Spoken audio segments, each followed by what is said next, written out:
There are many things I will never forget about Fitz, or Chi, as most of us call him.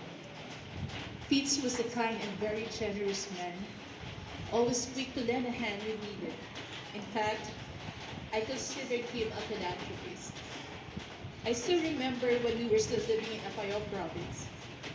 Our son Josh was only 6 months old then, when a native woman went to our house to seek for help because his son was sick.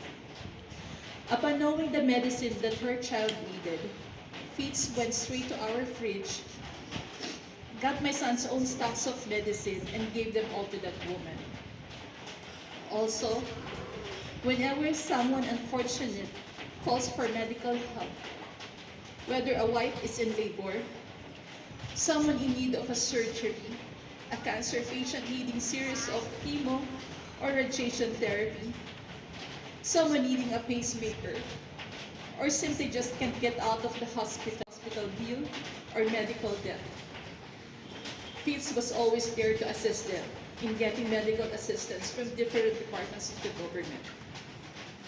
Until the last days of his life, just after his dialysis session, he went straight to DSWD to again help assist someone whose mother had a stroke and in need of an urgent operation. The first time I met Fitz was in 2006 when he went to my family's then-owned jewelry shop in Parañaque. He was wearing a light pink long-sleeve polo, tacky na loose khaki slacks, in black shoes, and carrying with him 2 dozen of fragrant roses. I think he had a waistline of 50 inches way back then. But he looks very neat, smells good, wearing his signature Aqua di Gio perfume. The next thing I knew, he had traveled from Fairview to Parañaque almost every day to court me, doing everything he could to sweep off my feet. He quickly became a permanent part of my life since then. Fitz was a good person, a loving husband, a caring and proud father, a loyal friend and colleague. Cooking for us is his one way of showing how much he loved us. He was very protective of me and caring in his own little way. He was an amazing and attentive father and always wanted to be involved with every aspect of Joshua's life. He patiently listened to every news or story his son shared, mga kwentong barbero ika nga. His greatest pride was attending PTA meetings to see how well his son was performing in school. Each time Josh wins in his golf tournament, it always seems like Fitz was the one who won. He is also very vocal about his love for his eldest son, Ferex. He will tell us good memories they had spent together and how much he loved him and wished to have had spent more time with him. As a friend and colleague, whenever you needed him, he will be there no matter how far you are. Whatever you ask him to do, as long as he is able, he will readily do it.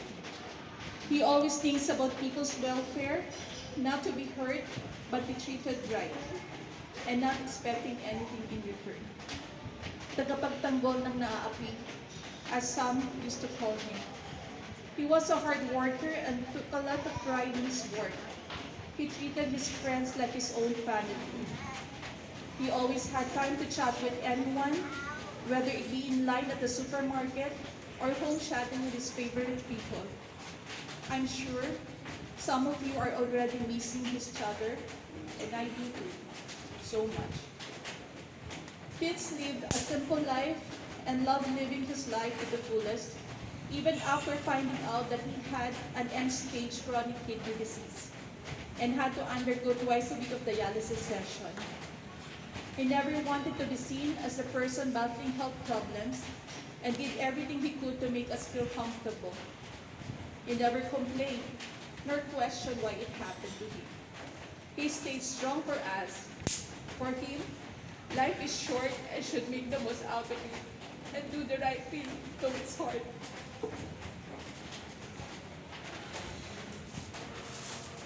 Pete's sudden death had a big impact in our lives. But because of those people who supported us financially and emotionally, we managed to move forward in our lives and be still and never forget that God has a great plan for us. No matter how short our love story lasted, a total of only 15 years, it was very fruitful, happy, and full of love despite hardships. I do thank God for sharing Him with me, with us, and giving my son Joshua Philip. I and everyone who loved him will treasure all the good memories he left behind. Our lives will never be the same without him. He will remain in our hearts forever. Thank you for gathering here today to say goodbye to my love. And let me also take this opportunity to thank those special people who had helped us ever since. From my Guzman, Manosing, and Balthasar family, churchmates and friends. Thank you for your selflessness, and may God bless each one of you 1,000-fold. I miss you so much. I love you until we meet.